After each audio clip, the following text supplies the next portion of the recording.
From the Green Room Studios at Bates Nursery in Nashville, Tennessee, it's Gardening Inside Out, a podcast with highlights from our Saturday morning live show, answering all your gardening questions, giving you plant advice for any space in your life. Let's start the show. Hey, it's Caroline Gant. Hey, it's Austin Lowen. And Tyler Blankenship. Hey, Hey. sound the alarm, everybody. What? Huh? Oh, frost may be coming tonight and tomorrow. I saw like lows of 35. Yeah, I'm keeping my fingers crossed that it doesn't because I have about 70 houseplants that I have not brought inside. Yeah, you do. 70, and that's not even joking. That's crazy. It's not. And you haven't even started, Caroline? I did. I brought in about 3. Oh, 3 out of 70. That's a great And they start. were small. More like I brought in my 2-inch jewel orchid, a rabbit's foot fern that's in a little cute hanging basket, and then 1 little philodendron. And I was like, that's enough. That's enough for tonight. Well, just so y'all know, we are in Nashville, Tennessee, so I don't know where else you're at, but it is probably going to get frosty tonight. Zone 7B. Yeah. First one of the year. 7B frosty. That's right, Tyler. On the opposite end of you, Caroline, which is very rare, actually. I'm pretty lazy about plant stuff, too, at my own house. Are you calling me lazy? No, I'm saying I'm lazier than you, typically. Because you have so many, you've got to do, like, big-time prep stuff to get them all in. So, but with me yesterday, I had the day off, and I had my 3 kids at home because it's fall break, and we went to town repotting all my houseplants and bringing them in. Not all of them yet, but almost all of them. And I'm very happy and proud of my whole family. I'm proud of you. I'm proud of your whole family. Yep. It You was a fun and the day. fam. You did it. We planted our pansies, my pure white pansies. I put atop a turquoise pot. And what'd you put underneath those pansies? Tulips, pure white tulips, actually, as well. I went white on white You didn't for this tell me spring. that. I'm excited about Pure that look. class. You know what else I decided that I think is, I started doing like 2 or 3 years ago, and I want everybody to start doing it, and it's filling up your containers with other things other than just plants. So Yeah, you do put a lot of things in your I containers. do. I love it. So I plant all the pansies in there, and I still had some holes, where I didn't have enough. I needed a couple more, and I was short, so whatever.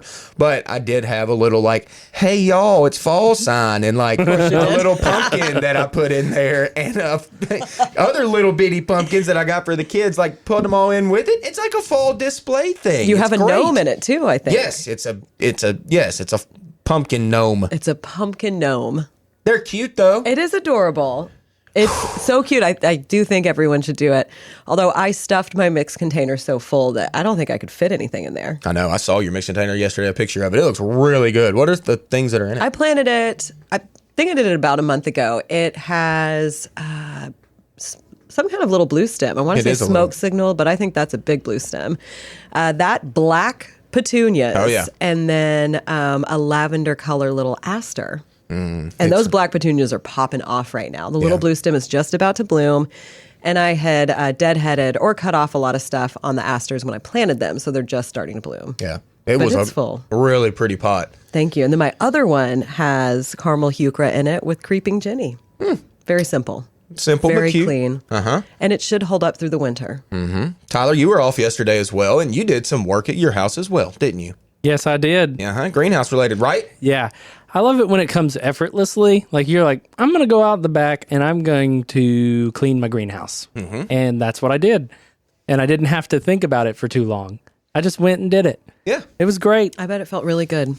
It was, I had the goal in mind. That's all I needed. And I have this really awesome little big brushy duster thing that's like has a telescoping handle. You can like extend it. It's for getting cobwebs and stuff out of your crevices. Yeah. And I sure did get them out of there. I bet you did. Yeah. You went to town. Yeah. Well, see, between all the studs, so much dust over the years accumulated, and spiders, spider webs, carcasses, all kinds of stuff. So I knocked it all down. Then I used a vacuum and vacuumed up all the debris. Proud of you. I'm proud of both of you right now.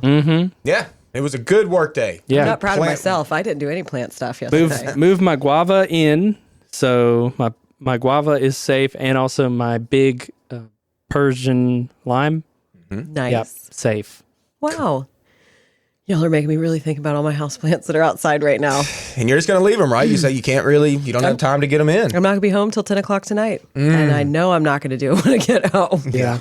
They're going to be fine. I push my plants to the max. Oh, for sure. And yeah, as well as I do, like you might see a little bit of damage here and there, especially on some like leafy or tender things. But like you're not going to see death with a 35-degree night, I don't think. No.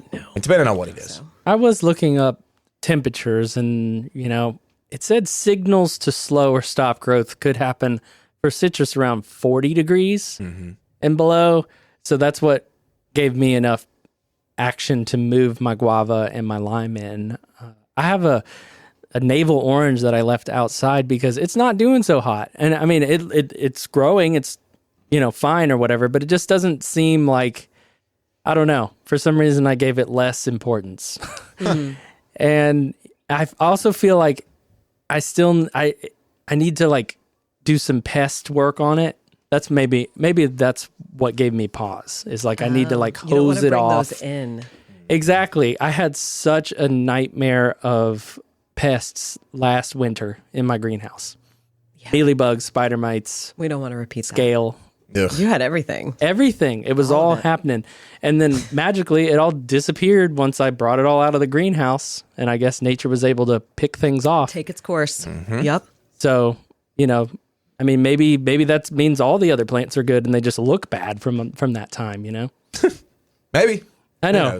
So many maybes. A lot of maybes out there. But I'm getting ready to plant that row of grass that I got previous week.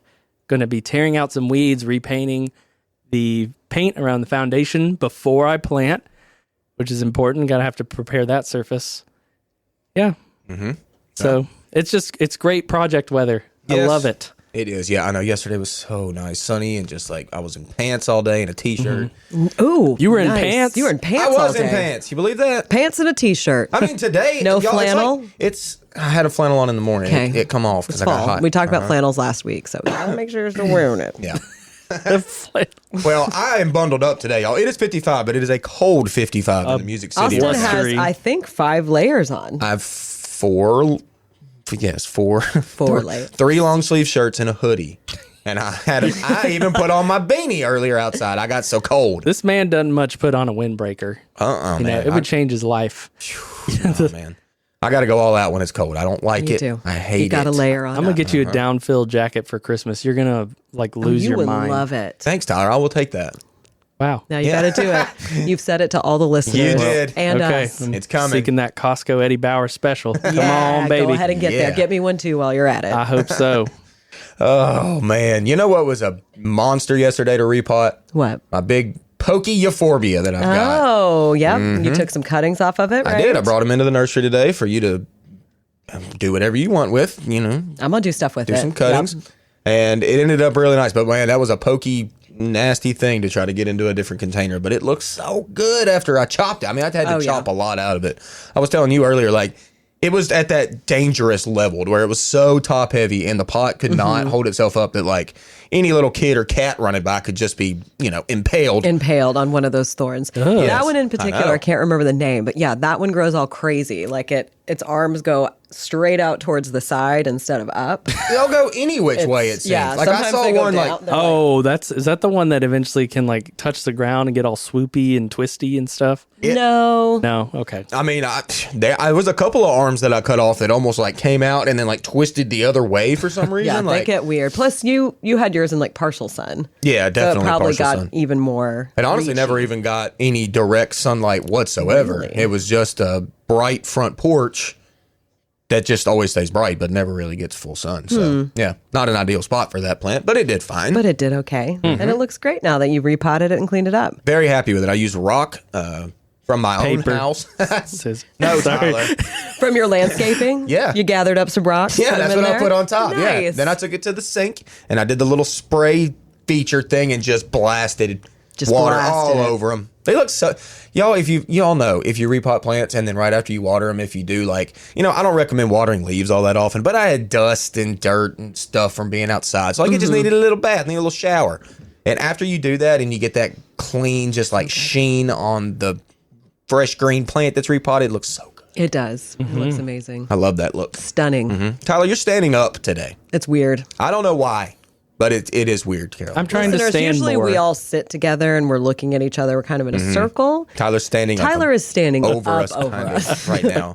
You have to look up at me. I do. Very strange. And the light's kind of closed like in my eye, but you know what? It's fine, Tyler. You do you, and you should keep standing up. Tyler always speaking does of him. cactus in my backyard, I'm on year 4 of a prickly pear that a former coworker gave me, a single pad back in Oh, they go 2020. crazy. Yep. And yeah, this cactus now is probably 6 feet wide Yep. and about 3 or 4 feet tall. They turn into a grove. That's all you have to do. You throw one of those pads just down on the ground and they root in. I have them all over my property where I just stuck some here and there, and they get dense and they get big. And loaded with fruit. Mm-hmm. I think As is one of the mine. most enjoyable things are also the massive yellow blooms that are on them. Oh, yeah. That bees like to swim in because they're so huge. so big. It almost makes you think, man, were there ancient bees that were like that big, that used to pollinate that sucker? Because that is huge. That'd be crazy. Maybe. Yeah. Anyway, fruit looks cool. I'm going to try and do something with it this year. Last year, I was a little bit late. Yeah. I'll bring you all of mine. I have a ton, and I'm not going to do anything with them. And all your patches, though, do they get really weedy and like really hard to No, to because weed? I let mine Yes. with the winter. They usually will lay down a little bit. And so mine is so dense because they lay down and they grow up. They lay down and they grow up.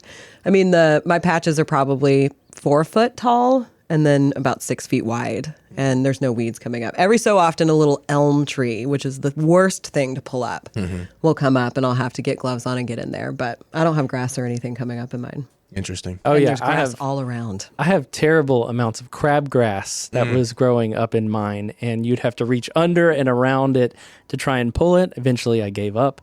There's crabgrass all around it right now.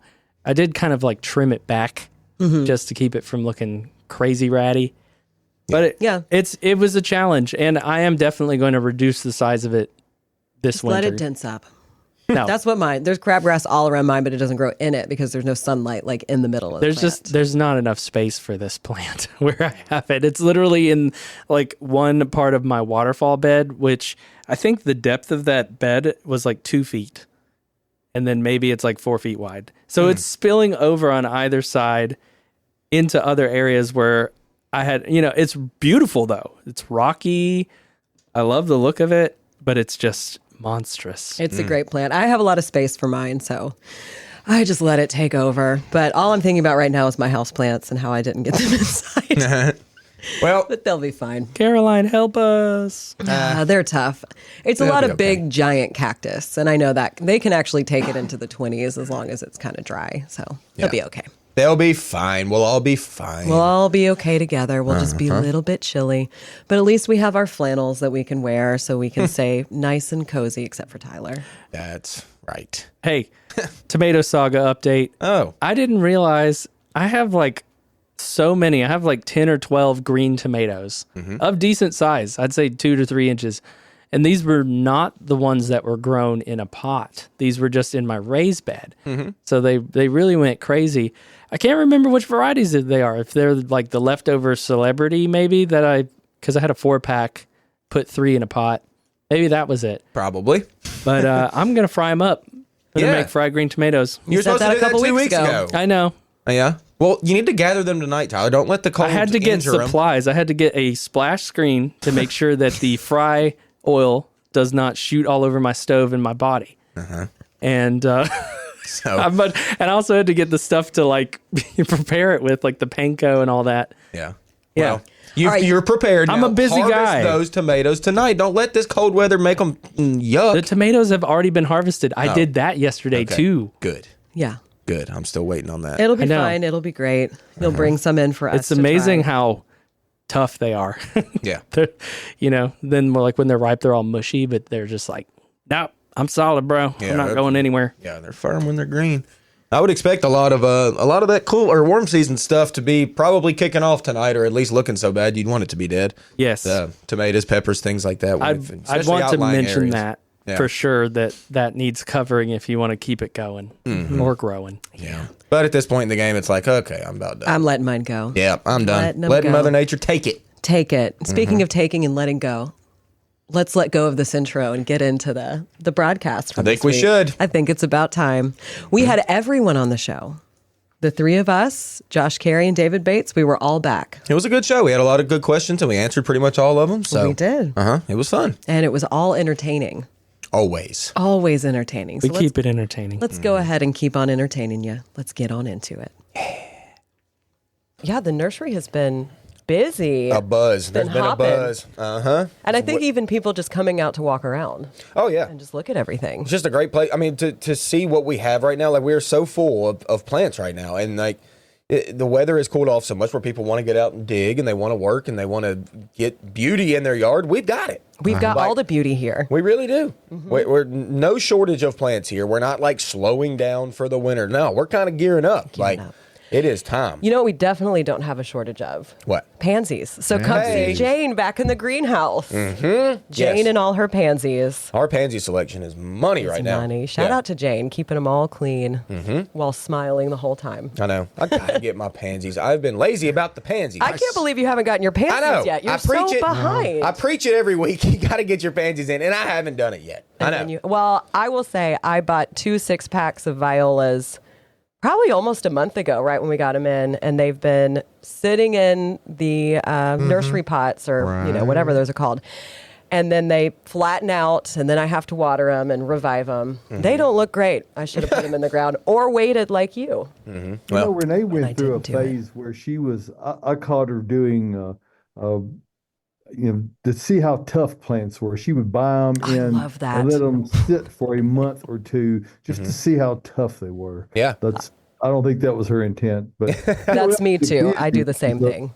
Now we coming all in get the busy, and we think, well, I'll have plenty of time to do that, and time just keeps slipping away. So slipping into the future. which we need to be talking just a little bit. I don't know. We've got questions. I'm thinking that we probably don't have questions about this, so I'll just go ahead and reiterate on the fact that the weather's going to be cooling down significantly starting Tuesday. Actually, on Monday, but the Monday night, Tuesday morning will be the first cold night. There likely will be folks having frost and freezes and maybe a light freeze. I wouldn't be surprised if we get some ice here at the nursery. Ooh. So what people need to be thinking about, guys, it's that time of year, and it may seem early, but actually it's right on time. Usually about the middle of October is when we get our average first frost, somewhere between the 15th and the 20th, and it looks like it's going to hit Between the almost 15th and the early on 20th. Yeah. 15th. Right on time. But that does kind of bring us to our first question, which is, do I need to bring my outdoor potted plants in next week as temperatures drop? I would say yes, especially your leafy plants that can get damaged very easily. This weekend and the beginning of next week, I'm just going to spend it moving all of my plants in. Like my hibiscus that just decided to bloom like crazy this week. Really? I saw the Oh, picture yeah, you of sent that photo. That's what they do, man. They went nuts. I mean, beautiful flowers. And I just Well, and I think it's worth mentioning not just bringing things in. When you bring those plants in, if you don't take some action, and we talked about this last week, and we have talked about it a number of times, but it's worth mentioning yet again, is what you may also bring in with those plants. Yes. If you don't do some things to clean on them and to depestilize them. That is correct. Yeah, Nice. now's the time to be cleaning I your like leaves. that word, Dana. Depestilize them. Yeah. We did a little video last year. I'll see if we can find it and reshare it. Just basically cleaning off the leaves, getting any of the dead debris out of your plant, remove any damaged leaves. And while you're doing that, it gives you a chance to check to make sure you are not bringing pests in.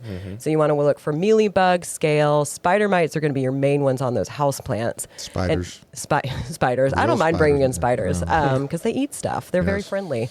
But so go ahead and check them because we don't want to bring those pests into that warm environment where they're just going to love it. They're going to go crazy and spread to everything in your house.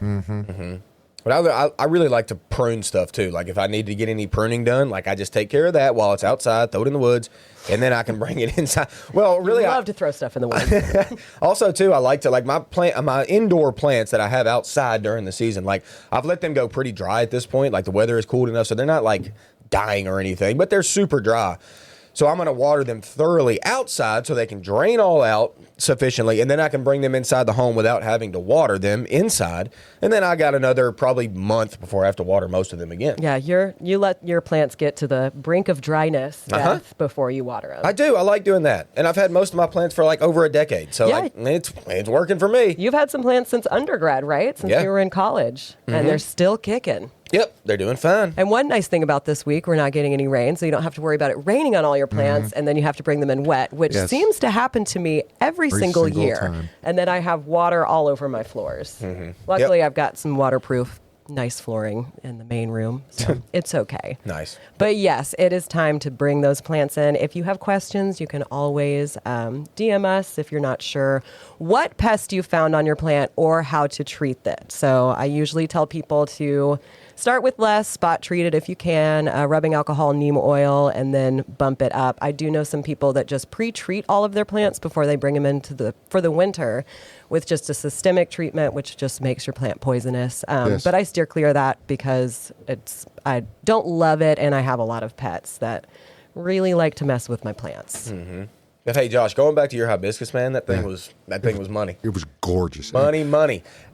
It's funny how like I've noticed that with hibiscus, it's like it spends the summer really putting on vegetative growth, like to really get green, and then once those nighttime temps, once the days start getting shorter and the nighttime temps start to lower, it's like it just sends out a response to bloom, and that's what yours did. Yeah, and the blooms earlier in the summer were actually much more yellow. I mean, they're a beautiful shade of UT orange right now. I mean, and it's just absolutely crazy. What causes that? It's amazing what the stress of sun/heat will do to blooms. Like this happens with roses a lot as well. Like what you see in the early spring rose flush is a beautiful, vibrant color. Once summer comes around, if it decides to rebloom, it's like it's pale. It's like it's not as vibrant. And then if a rose, same with your hibiscus, blooms in the fall again, which a lot of times they do, they're that vibrant again. Like I've noticed this a lot. Like I said, like a yellow rose in the dead of the summer won't be as yellow. It'll be more white. Yeah. So it's just like a bleach, I guess, a little bit is from what I have observed. Yeah, it just gets a little hot. Like sun stress with succulents and stuff in my world. They get red or pink if they get a lot of sun, which is not necessarily a bad thing. It actually looks pretty cool and exciting. Yeah. So let's go ahead and dive into questions. Dive. Are y'all Do it. ready? No way. I'm a great diver. You're so good at diving. I can swan dive like you wouldn't believe. Can you? Yeah. Never would have guessed that. Oh, yeah. Maybe one day we'll get a slow-mo video of you I'm a swan cannonball diving. kind of guy. I'm a belly flopper. So fun. Ow. All right. Can you severely prune back rhododendron at this time of year? We talked about this last week, but let's go ahead and just talk about it today. We did. Yeah, we talked about this. Any pruning you do right now, you are going to remove your blooms for next season, y'all. The buds have already set. You can probably go out to your rhododendron and look. It's probably got its buds already swelling for next spring to crack and open and look beautiful in the spring. So if I'd recommend anything to you, it'd be get your show next spring. Watch the show. Rhododendron in bloom there's nothing like it. There's no evergreen that blooms as pretty as rhododendron, if you ask me. I really don't think there is It's one. gorgeous. It's absolutely gorgeous. It won't kill them. No. And if you have a good enough eye to understand the difference between a growth bud and a flower bud, it might be that because your bloom buds are going to already be on there, and the bloom buds are much larger than a growth bud, and so if they're on there, if you trim them, just like Austin said, they're going to not flower next spring. However, if they've gotten severely leggy, it's really just best to wait until right after they flower or just before they start pushing out new growth. And then you can cut them back really severely. And one thing that rhododendrons, they're not the easiest plant to grow. But No, if you they're get not. in a happy spot, they can get ginormous. So you really need to to be diligent about pruning them. And it's a good thought. Your timing's just a little off. Yep. And that's okay. It's okay. I think I've planted a total of 8 or 9 rhododendron, and I have 2 Wow. That's the thing. that are It's like, still this tall that I planted in 2018. yeah, and that's actually a fairly good number for Middle Tennessee and Yeah. rhododendron. Like, y'all, site selection is crucial when it Yes. comes to rhododendron. If you find that spot, if you amend your soil well, because they do not like a heavy clay environment. They just don't, okay? As you head out east and the soil starts to get different and the altitude gets different, like rhododendron is great. Like it spreads in the woods all over the place they out call there. them hails. so And jealous if when you've I see never, it. If Yeah. you've never been hiking in the Great Smoky Mountains National Park and run into a rhododendron hail, it is quite the jungle up Yes, there. it is. But when they're in bloom, oh my! Oh, people come from all over the world to see goodness. that. Absolutely. Yeah, they do. it's fantastic. But here in Middle Tennessee, it's not the same at all. Like No. if you see a big rhododendron, like that was a good spot for that. It's happy right there, and it's awesome. The gullies out in Bellevue, I mean, where they have the hills and the hollows where they come down there and they hardly get any sun at all most of the time. That's where they're gorgeous in Middle Tennessee. Yeah. Yeah, My they're mom's great. got a huge one that we talked about last week. Every Yeah. time I go to her house, I'm a little bit jealous. And hers is in full all-day sun. Is it really? I moved mine to the shade, and that's when they were happy. Yeah, she's got a green thumb, though. She knows what she's doing. I learned a lot from her. All right, let's get to our next question. Is now a good time to plant hydrangeas? Yeah, actually, yeah, Your favorite thing to talk about. hydrangea. Hydrangeas. Yeah, it's most people want to plant hydrangea in the dead of the summer because that's whenever they're blooming. That's how this thing works around here. Like whenever it's blooming around town, that's when people see them and they want to come out here and buy them. And I get it. Wow. And we have no shortage of hydrangea in the summer, that's for sure. But summertime planting of hydrangea is stressful on the hydrangea and you because the water, you have to water like almost every day. So planting them this time of year, whenever the weather's breaking and it's getting cooler at night, it's just so much less stressful on a hydrangea. So yes, There's plenty out there on the lot. we've got all sorts of hydrangea, any species you could want. What was that one we got in a couple days ago? And I walked over, and when you were setting them out, and I was like, what are those? And they sold pretty much immediately. They were like a little dwarf panicle hydrangea that were very pink. Oh yeah, Tidbit something? yes, tidbit, Tidbits. firelight tidbit. Is that not the cutest name? And they were, I would have bought them all if I didn't have 5 million plants on my driveway to plant, including those violas. How many here have eclipse in their gardens? In our group here, me Here. too. Y'all three? So- Oh man, I need to up my game. I love And I mine. do believe they've made it through the summer. I put mine in the wrong spot, but they've come through and they're actually doing pretty And you're good. going to transplant yours, right? Absolutely, I'm going to move them. Well, I noticed ours yesterday here on the lot are literally about to bloom, like full bloom. Yep. Like their buds are full red, ready to go with that dark foliage beneath them. Like what a pretty plant. You can, and you can Really come out here and see what outstanding. they're blooming like right now, which is really cool. I can't wait for next year when mine blooms. Yep. I might need to get some more. I have one right now. Put them in the right spot. Put them in the right spot. Mine is in a spot that gets direct sun from like 7 a.m. to 8:30 a.m. and then it's just dappled shade the rest of the day. Nice. So we'll see. We'll see how much it blooms. I'm sure it'll be It's gonna great. tough to find. at my Oh, house. just create your own. Hang Yeah. some umbrellas from the tree. There you go. Yeah. Or shade cloth. I guess that might look a little bit cleaner. No, I couldn't put the shade cloth up. Nope. No shade cloth for you. All right, well, let's talk about Birthday girl said trees. no. By the way, it's Teresa's birthday. Teresa Olsen, happy birthday to you, too. Happy Hey, birthday, Teresa. Yeah. All right, how often should I water trees that just planted this fall? Oh, well, really, I mean, It's a great question. it is a good question, and it kind of depends on if you planted evergreen trees or if you planted deciduous trees. Okay, so evergreens might need a little bit more water than others, but really, y'all, if you plant a tree in the fall and then it goes into dormancy and it drops its leaves over the wintertime, you typically don't have to water it all through the whole winter. Like our winters are wet here for the most part, and trees are not actively photosynthesizing without leaves. Okay, so like the water transfer up through the plant is nowhere near what it is like during the late spring and summer. Like it's a lot more, obviously, as you can imagine.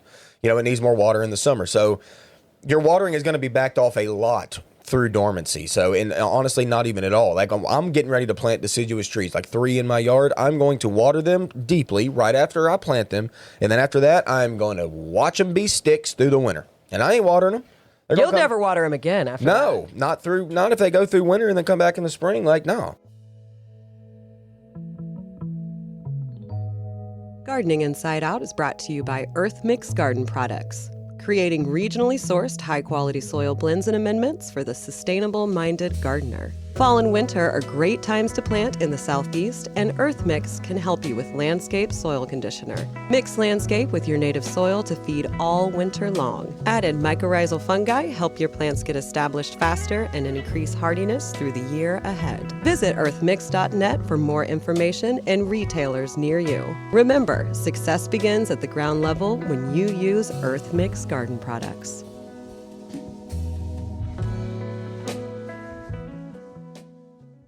David, I wanted to talk to you about a new little toy we got here at the nursery, and after it was used, so y'all thought Garden, our OG, the original product that is still our bestseller, y'all thought that was good. Like, we got a new machine that shreds up this stuff and blends it all together, spits it out into this massive dirt cloud thing. It's amazing. That all gets together. Y'all, I went through it, and I even got Caroline and Tyler to come with me. We did. To We went on a field the dirt trip. building and feel. You didn't just get us to. I just want to say real quick, we were both in here working on our computers, and you walked in. You were like, "Yo, come on, get out here!" And we I were made like, Why? Get it out now. He and You're like, "We're wrangled taking a us. field trip. We're going on a walk." The feeling of the Earth Mix Garden now, after we've got this new machine, is incredible. I've never felt dirt so like soft and easy to plant in. Like, Yeah. it's so good I now. wanted to play in it all day after that.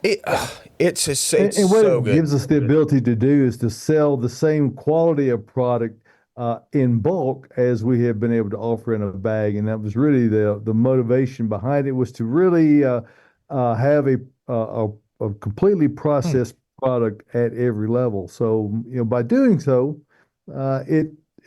this is a machine called a Terra X. And it is a soil pulverizer, and it really does, it homogenizes the products that we run through it, and it does a great job. So we had to order that thing many months in advance, and it came out of Oklahoma City. So thank you to the great folks out there at Murphy Products, and we've been very pleased with it. So Sounds like Elon would have had it. The Terra X. Yeah. There we go. It's It's a cool. beating to It's the name. exciting. it's fun to watch, too. I was about to say that. Yeah, everything about it is fantastic. But what just else don't is fantastic? stand on the discharge side of it. No, Don't do it. don't. What's Oh, bloom with Austin? Hey, Tyler y'all. was on it this morning. Yeah, he was. You know what's not on it? A lot of plants that are blooming. Well, stuff is getting tired. we're all getting tired. Yes, No, we we're are. not. We're gearing No, up. I'm Tyler's excited, getting bro. ready. Okay, Tyler well, let's was- go. yeah. I'm ready. Let's go. Once again, Keystone Species, goldenrod, still in bloom. We got some in the studio today. Caroline will tell you all about it. The Heliopsis, Caroline told me this morning, the perennial sunflower. Still going. Still going. Sheffield pink mums. Like I said last week, if you're not growing them, you're doing something wrong. That's a great plant. Oh, I love it. I know this is your spot, but I'm just going to take the spotlight real quick Oh. to talk about mine. I love that plant. It is like a shrub, and the blooms are like this peachy, light pink, soft color. Yep. Mine is almost full show. It's starting to open more than it was last week. If it's full show, I will get a photo, but it's a stunner this time of year because nothing else in my bed looks great but that. You all right. Sheffield pink mums. Y'all, get them. You got to have them. Your catmint is still blooming a little bit because you cut it back, so that's cool. Cut we back got your that stuff. right. Whenever it's getting leggy, y'all cut it in half. It'll rebloom. I cut mine. Yep. Good job, I Tyler. was sick of it. Yeah. Hey, upright phlox is still blooming. What color is yours? It's pink. It's bright eyes phlox. I walked out 2 days ago and I texted y'all and I was like, my phlox is blooming again. Nice. Third time this year. Gotta love a rebloom. Speaking of rebloom, endless summer hydrangeas, the blues, the pinks, okay, those are blooming off their new wood, which comes from sucker growth. That's what's great about the endless summers. Those are in full show right now, either blue or pink, looking great. Butterfly bush, we have it on sale. It's still blooming. Yep. Around town, okay? The Rose of Sharon, just about done, but I still saw a few. And then randomly this morning, I saw a magnolia, evergreen magnolia, spitting one bloom. But I'm like, hey, it counts. It's like one, that. right? It does. Okay, smells fantastic. Hey, let's go to some vines. I saw like a 12-foot vine the other day adorned with red blooms. The Cardinal Climber. That's an annual vine around here. A lot of times it'll reseed. And go It's everywhere. not necessarily a perennial, but it will reseed and come back or whatever. But it was full show right now. If you like true red and you like hummingbirds, grow you some cardinal climber, but be you careful go. with it. 'Cause It'll climb on everything. It'll go everywhere. The hyacinth bean, it's still hyacinth bean. If you do like hummingbirds, again, for some, hummingbirds, we all think red. They love red. Yeah, that's for sure. But do they like soft purple, bluish? Yes, they really do. So the hyacinth bean, grow it from seed. Little cute Oreo seeds, okay? You'll know what I'm talking about if you buy a packet of seed. They look like Oreos. Are you serious? I'm dead serious. Just get you a packet, Caroline. I will. You can see. Okay, and then lots of annuals still going. We got pictures from Lee last week about his impatiens. I got petunias going crazy. Oh, the petunias are great this time of year. They mine love look these great. cool nights. Love these cool nights. And then obviously it's fall, so we got pansies, we got mums, we've got asters. If you've got all those, they're in bloom in your yard. Yes, they are. And then, hey, shout out Bridge. All your grasses are blooming, but let's go specific with a grass right now. Tyler brought it up to me. If you're lucky enough to grow pink muley grass, if you've got it in the landscape and it's happy, it is the prettiest grass on the planet, I think. I really think. It is, but I never have good luck with it here. A lot of people don't, okay? It needs really well-drained soil. It does not like the heavy clay. It does not like to stay wet over the winter, which, what are Grow we? in the driveway, man. Wet over Grow the it in winter. the driveway, right in the middle of the driveway. I've seen a lot And you on got to like commit to hillsides. several of them Yep. to get that look. well, I yeah. committed to several and only one made it. It happens sometimes, and I know we all talk about muley grass like this. If you find, just like rhododendron, if you find the right site for muley grass Absolutely. on a hillside that stays kind of dry, like I do muley have that. grass is as pretty as it gets. Blooming pink, sprays, fluffs of smoky pink. Look at those dance jazz I'm just going spirit after it. fingers. That's what muley does. Wow. Try to grow you some muley grass, people. It's worth it if it takes. If it doesn't take, I'm sorry. But if it does, it's worth it. Love you, muley grass. That's what's in bloom. Love you, muley glass. Nice. Yeah. Oh wait, we got one more from a listener. Uh-oh. Oh, gosh. What is it? Caroline. Who is Oh, it? yeah, this comes from Emily Boyd. Shout out, Emily Boyd. Emily. I don't think we saw you at the nursery this Oh, week, my Emily. goodness gracious. But Emily said, what's in bloom? Candlestick plant still blooming nicely. And then also says, please tell Austin to ignore the zinnias in the foreground. I would never, Emily. Emily, it all looks so good. Look at that layering. Look at those nice warm colors. Oh, the Still, boy, zinnias. zinnias are going crazy still. Yes, I love they it. are. Those zinnias are like 2 or 3 feet tall, and then you got this in the background, Look just at- sending up. That is stunning. Emily, where did you 6 get footers. that Where did plant? you get that? I'm pretty sure that plant will pop up sometimes as just like a weed in some of our pots that come from like down south, like more Florida I area. remember that. I sent you a photo of one in a Yeah. cactus I had. I think Senna is the genus, like Senna. And that, yeah, what a cool. It almost looks like a legume. I bet It does. that It might does. would have to It be really a legume. does. But Emily- look at the yellow. Let us know. Does that come back every year, or is that just a giant annual?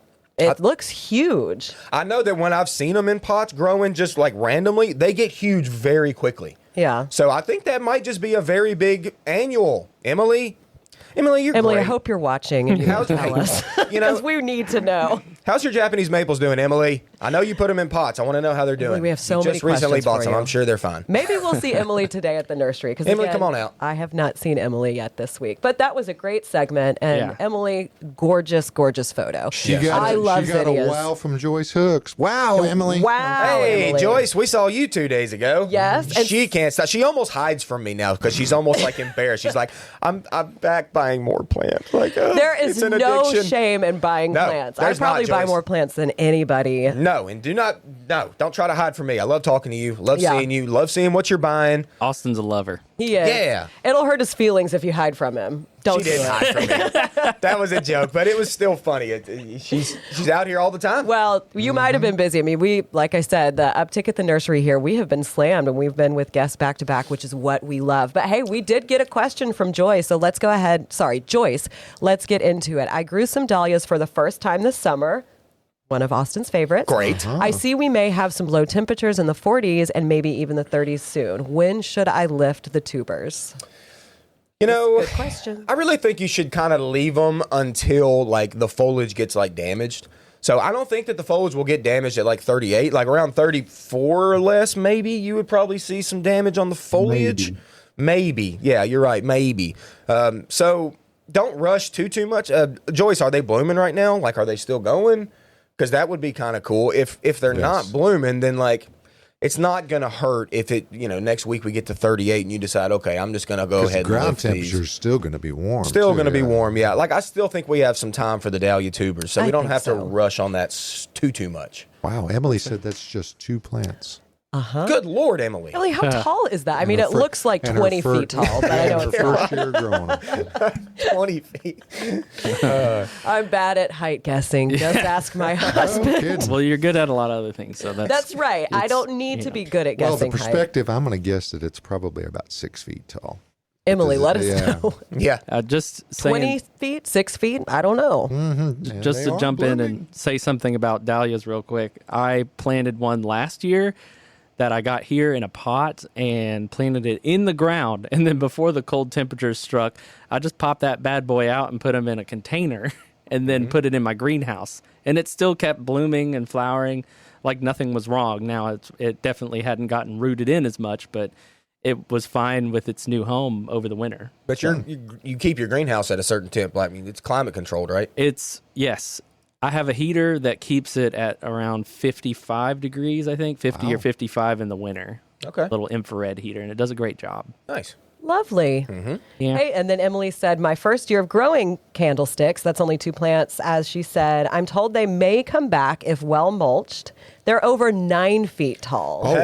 The fence in background is 6 foot. I didn't even see a fence. Dang. You didn't see the fence? That is I need to, no, because I was too blown away by the blooms, Tyler. All right, well, here it comes again. That is an extreme comes again. amount of growth. Look. Okay, I on do the see left. the fence now. There's Fence the fence. stops. Wow. Okay, there it is. Then the zinnias. Also, at look the at those bottom. giant leaves that are down low. I'm Too telling slow. you, that is an amazing amount of growth for any plant. Emily, Let's be honest. I have another question. Where did you I get have another. those? Yeah. Let us know. And I bet, Emily, if you let those things finish and flower and then go to seed, they'll probably make seed pods that will probably, like, I wonder if that will be potentially a problem down the road, like from them just coming, like, too if it gorgeous stays to be a contained. problem. I know. But what if it just, like, Goes crazy. goes all over? Yeah, my belief is that it won't be because it's a semi-tropical. So it's before it gets the seed, it's going to get killed back by the frost and That's a good freezes, point. and it'll be done. So, but we'll see. I'm not totally confident in that, but I'm pretty sure that it is at least a semi-tropical, probably a zone 8 plant, maybe a zone 9. And it'll get whacked back before the seeds ever mature enough. I will be growing some Do next it year. again. Ooh, hey, Tyler. Ooh. All right, let's back. get to some more questions. We've got some live questions and comments coming in. Kelly says, came out yesterday with a friend to purchase our annuals. By far, Bates has the absolute best selection of pansies, violas, and other fall ornamentals. Yes, Truth. we do. That greenhouse is completely full of gorgeous, gorgeous plants. It is a carpet The of staff color. were so friendly and engaging. Aw, thank you, Kelly, for Kelly. coming out. Yes. And then Linda asked, do you have white rose bushes in stock? Oh, Do they're you know that usually just from green. being out? Good one, Josh. Yeah, Josh. I mean, we do have quite a bit, but I'm not sure if we have white. Yeah, we have white. I mean, We got some drifts, didn't we? Oh, got yeah, we white do. drifts. I'm sure Oh, we've got. white? We've got some Drift roses? gorgeous drift Oh, roses right now. Yeah, we got white roses. We almost always have white roses. Almost Like, always. You got to, right? Just come Who on doesn't out. love a white Linda. rose? Come out and say hi to all of us. And then Helen asked, when it comes to covering plants to protect against frost, do I cover for overnight/early morning protection and then remove during the day so the plants benefit from warmer temps and sunlight? I'm Yes. wondering if covering and uncovering could be a daily activity depending on highs and lows. No. Well, The coldest time is like in the morning at like 4 or 5 a.m. Yeah, but y'all, this is totally dependent on the plant. Yeah. Yes. Like, are you talking about your shrubs out in the front yard? Like, you gonna go out and cover your boxwoods Yes. or something when it I gets don't cold? Like, cover no. anything. No, I mean, for the most. and it's the time of year when you expect the weather to be generally in the declining mode. Yeah. It's in the springtime, things are coming out of dormancy, and so you're trying to preserve the Tender new new growth. growth, And yeah. right now, you really about all you can do is expect to maybe extend the flowers that you've got on them right now, if you're wanting to do that. However, covering is not of necessity. It's what happens every year. It's just a question of when it's going to happen. Yeah. But if you When it- do when it cover, does you happen, should if it's take it this off week- in the morning, correct? Yes. Yes, absolutely. Yeah, things will get bit back, but they're not going to get completely level to the ground. It's not going to be a hard freeze. It's going to be mostly in most areas just a frost. Now here where the nursery is, we'll likely have, I would guess, 31 degrees because we tend to run about 5 degrees below the low temperature, sometimes more than that. So we will have a freeze here, but we also have irrigation that can mitigate many of the effects of it. And that seems counterintuitive. So disregard that because you don't have one of those at your house. No. And so we can employ practices that a homeowner would not have because of the availability of mechanical overhead irrigation we can make happen on demand. Yeah. That's right. The only time I really cover my plants is when I'm frantically covering my big cactus that I did not bring in before it's getting too cold. And then I'm out there with brooms trying to raise it up and get coverings on them. Hey, Lisa on the Bates page did say, mine do reseed, but not invasive. I love having extra. So I'm assuming that she's talking about that candlestick plant. Wow. Hey, Lisa. Gosh, I'm going to have to get me one. So I know you have are. them. That thing is, I want that everywhere. that's amazing. Thanks, Lisa. Thank you, Lisa. Candlestick tunnel. Candlestick tunnel. There you go. I'm going to make a candlestick tunnel while I get to the next question. Had to switch pages. All right, last year I planted mums in ground. They did amazing this year. When and how should I cut them back? Well, they're going to kind of cut themselves back. I mean, they coming. Turn to mush here. Yeah. Yeah, they just once the cold weather comes, like David said, if you want to like preserve your mums if they're still in bloom right now, whatever, which I doubt they are, but they might be. You could preserve them by trying to cover, I guess, through this next week or whatever. But like David said, the cold weather is coming. It comes every year. There's no big blanket that gets put over our trees outside. They've never been covered ever. They still come back. That's right. Like it's fine. So once your mums go totally brown and nasty and they just turn to mush, like Josh said, cut them clear to the dirt. You'll see a reflush from the roots in the spring. And it'll be great. Yep.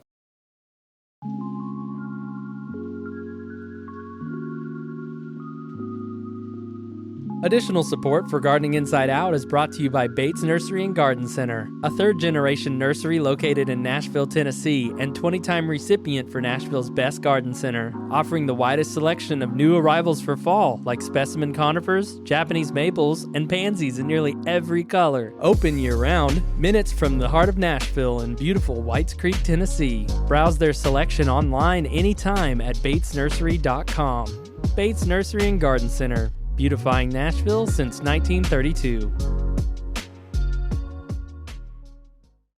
Right. Let's get to some more questions. So, y'all, this candlestick plant is a hot topic today. Oh, man. So, Donna did chime in. Good morning, Donna. Donna says, candlestick plant is a tropical. I purchased mine at a sale at Cheekwood. Jason Reeves with UT Jackson was speaking and brought some to purchase. Hey. So I'm going to be Jason Reeves. stalking the Cheekwood page, which, by the way, Austin and I did a talk at Cheekwood last Saturday, and it was just so fun. We loved the Cheekwood people. I mean, if you haven't been out there and you're in Middle Tennessee, or you're coming here for a visit and you're coming here to visit the nursery, you might as well make a day of it and go Any to day. Cheekwood as well. You can go out there and see something cool. They have a lot of great Yes. classes. I mean, the gardens are amazing. Right now, they've got all those pumpkins. They've got, what was it, Tyler?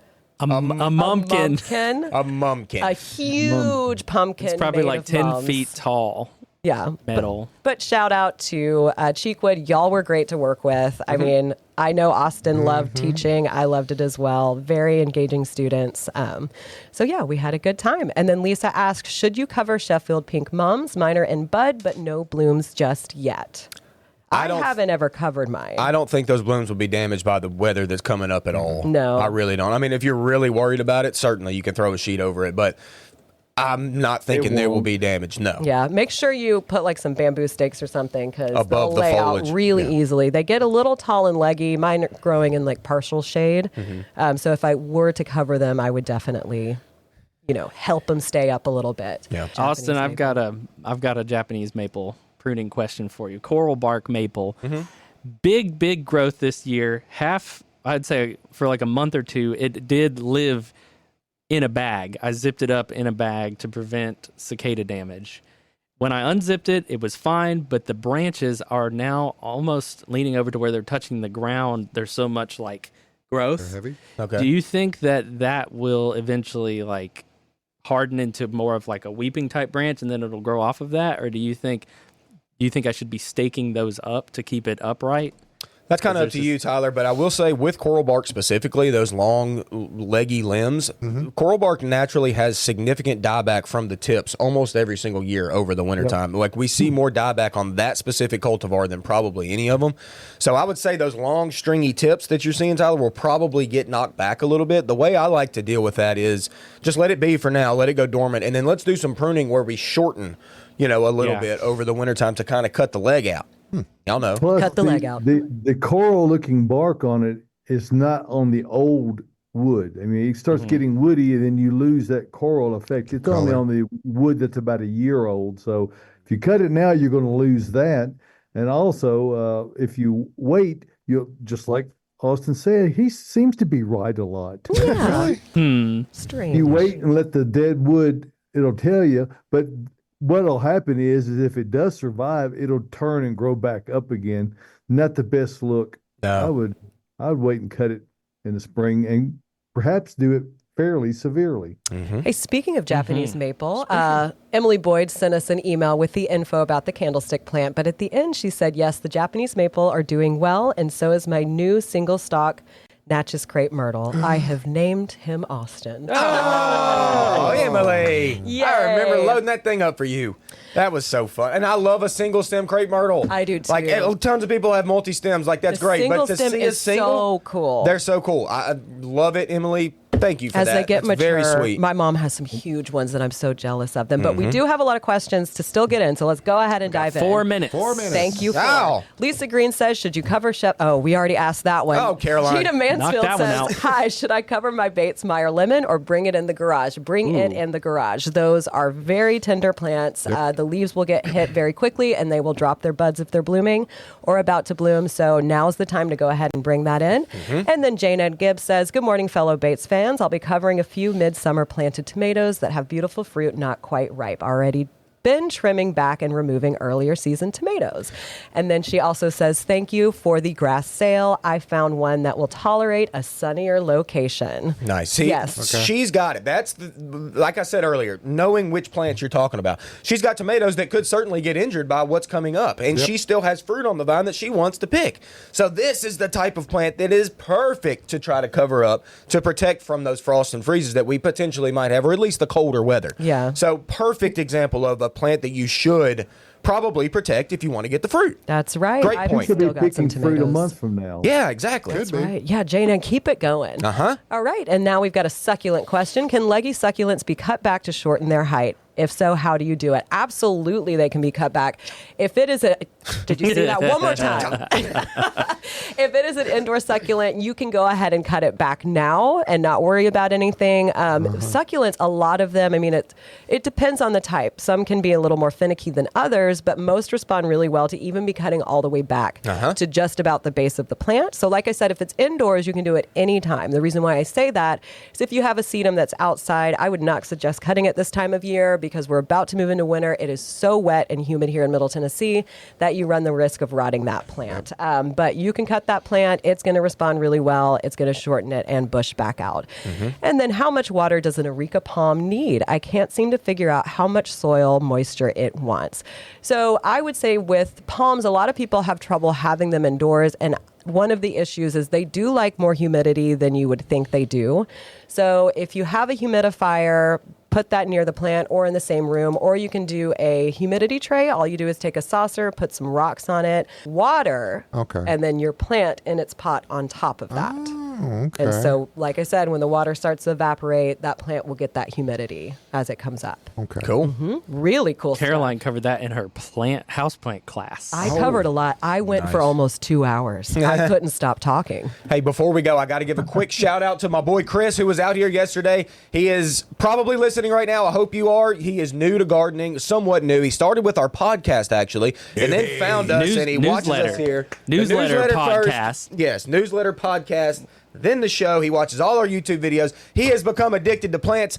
Chris, welcome to the family, man. Welcome to the family. Glad to have you. Great to see you yesterday. Keep on gardening. Your yard looks great. He comes out a lot. Yeah, I would say he is definitely addicted to He plants. is. Just like everyone in this room.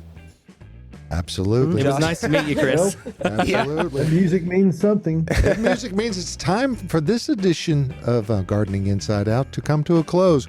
But next Saturday morning, we'll come back from the Green Room Studios here at Bates Nursery and Garden Center. Hey, everybody, come on out to the nursery. Beauty berries are on sale, 30% off. Got some earth mix on Butterfly sale. bush. Butterfly bush on sale. You gotta come Tree out there and sale see it. still rocking 75%. Yes, and I got to go out there and find out those yuccas. I got to see what's all going on with those. But hey, folks, it is worth the drive from everywhere. Okay, so come out and see us. We'll see you then. We'll see you right here for more of Gardening Inside Out next Saturday morning.